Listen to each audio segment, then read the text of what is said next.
Do you know what it's called? Its name is Spectre. James Bond has a lot to live up to. Last time, he managed world domination, Skyfall taking $1 billion at the box office and winning Bond's first Oscars for 47 years. I don't stop to think about it. This time, he's up against an old enemy, Spectre. The sinister organisation is making its first Bond appearance since Diamonds Are Forever in 1971. What took you so long? And there's a lot of references to Bond history, something which pleases the main man. I know how important it is to me, and that's all. As a Bond fan, that's all I can go on. And most people who are Bond fans have a very particular memory about certain Bond movies, and you know, you would be unwise to ignore all of that. Acknowledging the past, yes, but there are also changes. Why, given every other possible option, does a man choose the life of a paid assassin? Well, it was that or the priesthood. The Bond girls have evolved so much that when I met them, I had to check what they should be called. It's not like it used to be. If I can speak for my character, she's a modern Bond girl because she's independent, she's very smart, cultured, and she doesn't need anyone. Leia, she's the most beautiful Bond girl, and I'm a Bond woman. Oh, there's a difference. Because of course, because I'm mature, and I think it's the first time that we see in Bond a woman that is mature. If you go there, you're crossing over to a place where there is no mercy. Sam wanted to represent this woman in her 50s, like 50 years old. You mentioned the age. You have set the record. You are now the oldest Bond lady. Can you imagine? Beating Honor Blackman, Pussy Galore, 39. Incredible. But actually, when I first met Sam Mendes, and I said, what am I going to do in Bond? And he said, no, I'm looking for a mature woman. I need you because I think it's going to be a good idea to have a woman that is in her 50s. And it means that maybe there is a new way to look women. Another newcomer is Andrew Scott, best known as Moriarty in Sherlock. Here, his code name is C, and he annoys M. You don't know what you're doing. It's not personal. It's the future. And you're not. You play Max Denby. Yes. How would you describe him? I would describe him as a cocky little fella.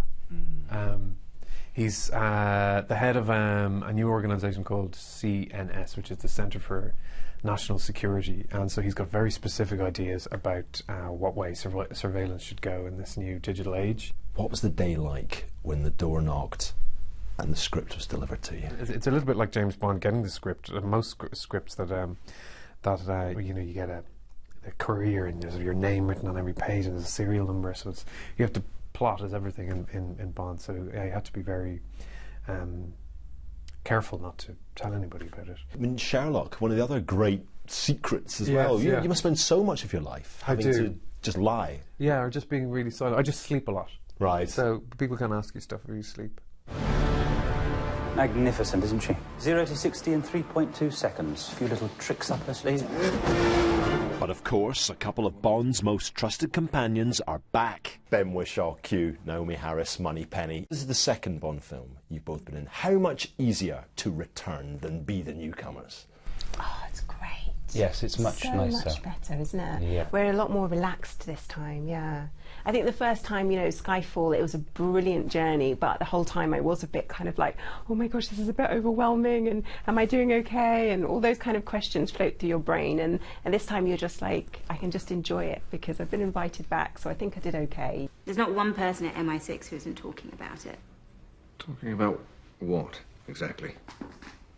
That what you did in Mexico was one step too far. That you're finished. What do you think?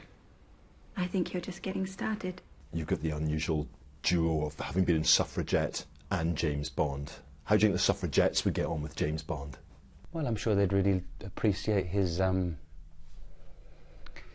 feisty spirit, you know, his determination. I'm sure they'd applaud James Bond. Yeah. Many children would like to applaud him too, but will their parents allow them to see it? Like all Daniel Craig Bonds, the film has a 12A certificate, meaning anyone of any age accompanied by an adult can go. You've got a 10-year-old daughter. When will she get to see it? The thing is that the film is strong. It's very strong, but today kids, you know, they're used to so many things compared to our generation. You haven't said if you're going to let her see it yet. My kid, 11 years old. 11 is too young for that. So you could see it if you were 8 and go with your parents? If you're 4, you could go. All right, okay. Which is quite a lot for eye gouging. Yeah, yeah, exactly. I think I would say, you know, maybe 9 thing. I mean, I don't know. That's entirely up to the parents' discretion. But yeah, that's an interesting one. If I was a parent, I'd find that really tricky, because how do you say no, really, when all their friends are probably seeing it? You know, I don't know. I think children can take quite a lot, and Yeah, if you they have a see, like, particularly sensitive cartoons. child, then that's your call. But I think I used to love dark things or scary things. You love them best. I love the eye gouging. Yes, if mum or dad says no, they could instantly turn themselves into a brand new Bond villain. Colin Paterson, BBC News.